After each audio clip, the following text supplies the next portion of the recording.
You can crave closeness so intensely that it almost hurts. Then pull away the second it starts to feel real. You can miss someone, want their attention, replay their texts like they're sacred evidence, and still feel irritated when they get too close. Not because you don't care, because some part of you learned that love can feel like warmth and danger at the exact same time.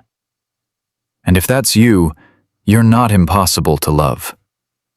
You're probably carrying a pattern that makes connection feel like standing in a doorway, with one hand reaching forward and the other already on the lock.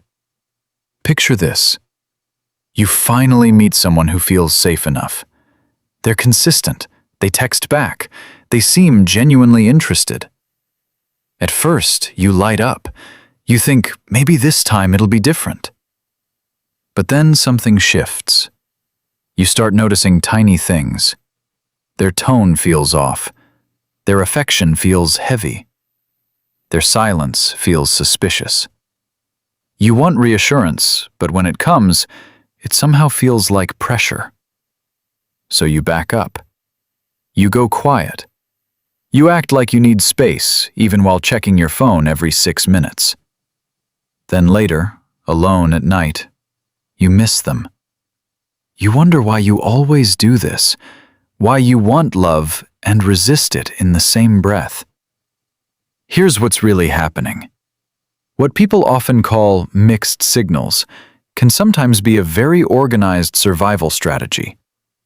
A fearful avoidant attachment style usually isn't random.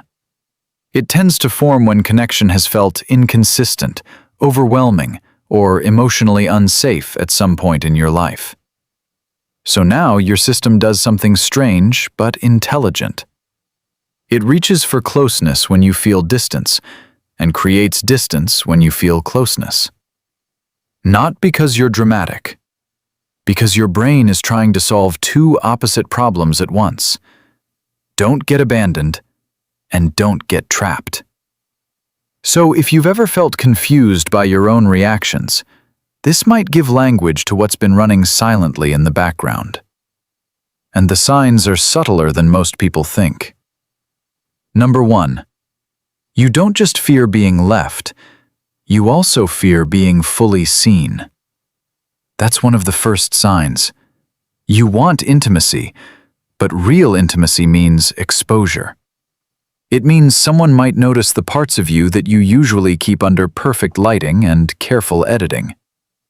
So you send the vulnerable text, then regret it. You open up, then suddenly feel the urge to disappear.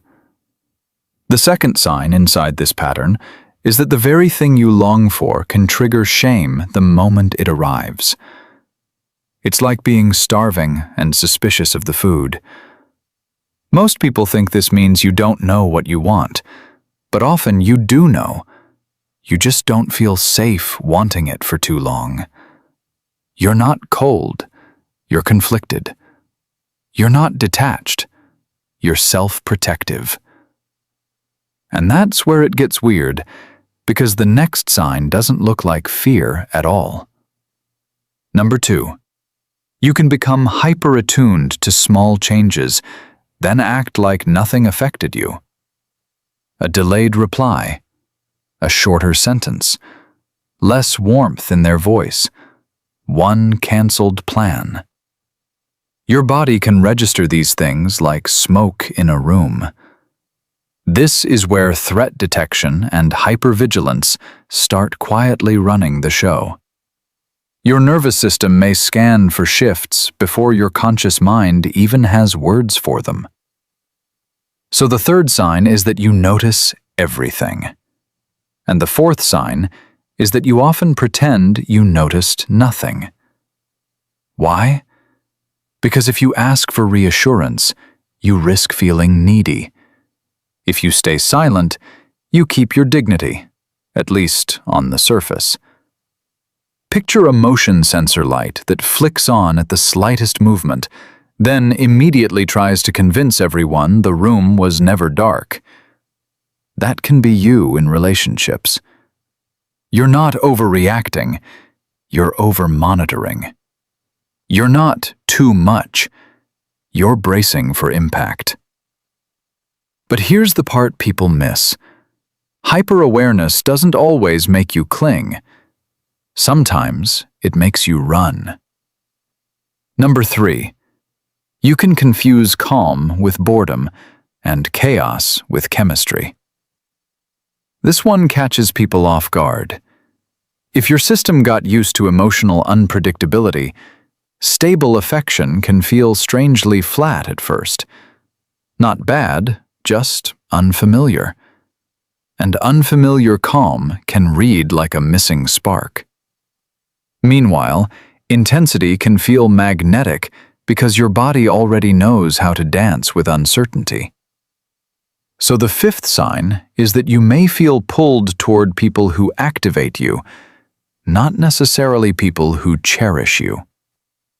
And the 6th sign is that when someone is steady, available, and kind, part of you can lose interest right when things become healthy enough to grow. That doesn't mean you secretly want pain. It means your body may still mistake adrenaline for aliveness. Like listening to music so loud for so long that silence starts to feel empty, even when silence is actually peace. You're not addicted to toxic love. You're adapted to familiar signals. You're not chasing dysfunction. You're chasing what your system recognizes. And if that lands hard, wait, because the next sign is even more personal. Number 4. You often need space most when you care the most. This is where people around you get confused. They think distance means disinterest. But for you, distance can actually mean overwhelm. The closer someone gets, the more your inner alarms can start firing. More closeness means more stakes. More stakes means more to lose. So the 7th sign is that you withdraw after intimacy, not always before it. And the 8th sign is that your need for independence can spike exactly when your feelings deepen. It's not always a conscious choice. Sometimes your system hits emotional saturation. Too much texting, too much expectation, too much tenderness all at once, and suddenly you need to pull your energy back like a hand from a flame. Not because the flame is bad, because your body doesn't fully trust warmth that stays. It's like opening too many tabs in your mind until the whole browser freezes. You're not heartless. You're overstimulated. You're not rejecting love. You're trying to regulate inside it. But then comes the twist that can make this pattern feel especially lonely. Number 5. You can deeply crave reassurance, then distrust it the moment you receive it. This is one of the most painful signs. You want someone to say, "I'm here, I'm not leaving." You want consistency. You want proof. But when it arrives, another voice appears. They're just saying that. It won't last. Don't relax yet. So the 9th sign is that comfort doesn't always land in your body, even when your mind knows it should. And the 10th sign is that you can test closeness in subtle ways without meaning to. Maybe you go quiet to see who notices. Maybe you become harder to read to see who stays. Maybe you downplay your needs until resentment builds, because asking directly feels more dangerous than hoping someone will just know. It's like standing in the rain, begging for an umbrella, then checking every umbrella for holes. You're not manipulative. You're unconvinced. You're not impossible to soothe. You're carrying old evidence that taught you to verify everything twice. And once you see that, the whole pattern starts looking less like a personality flaw and more like a nervous system trying to love with a helmet on. Here's the beautiful contradiction. You can be the person who wants depth, loyalty, honesty, devotion, all the real stuff, and still be the person who flinches when it finally arrives. You can be guarded and incredibly tender, independent and desperate to be understood, hard to reach and full of love. That's the paradox. The wall was never proof that you feel less. Sometimes it was proof that you feel more than your system knows how to hold. You don't push people away because your heart is empty. You push when your heart is full and scared of what fullness costs. That contradiction matters because it means your distance is not the whole story. Your longing is real too. Of course, there's a grounded caution here. Not every pullback is wisdom. Sometimes this pattern can turn into self-sabotage. Sometimes "I need space" is true, and sometimes it's a polished version of "I feel exposed and I don't know what to do with that." Sometimes calling everyone boring is discernment, and sometimes it's avoidance wearing expensive perfume. The goal isn't to shame yourself for that. It's to get a little more honest when the urge to disappear shows up. To ask, am I actually unsafe or just activated? Am I losing interest or losing my sense of control? That tiny pause can change a lot. Not overnight, not perfectly, but enough to stop confusing self-protection with self-abandonment. Because you were never too complicated for love. You just learned to read closeness in a dialect shaped by contradiction. And maybe that's the real relief here. You are not a broken relationship waiting to happen. You are a person whose system learned to survive mixed signals so well that it started sending some of its own. But survival language can be translated. Patterns can become visible.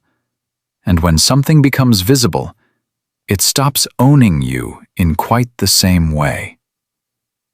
So if this felt uncomfortably accurate, maybe don't call yourself too much tonight. Maybe call yourself well-armored. Maybe call yourself perceptive. Maybe call yourself tired of performing distance when what you really want is peace. Some people look calm because they feel safe. You often look calm because you had to become your own emergency exit. There's a difference. So tell me in the comments, team come closer or team don't get too close? And if this pattern hit home, the next video is the one you need, because we're talking about why you lose feelings when someone actually likes you, and why that doesn't mean your feelings were fake.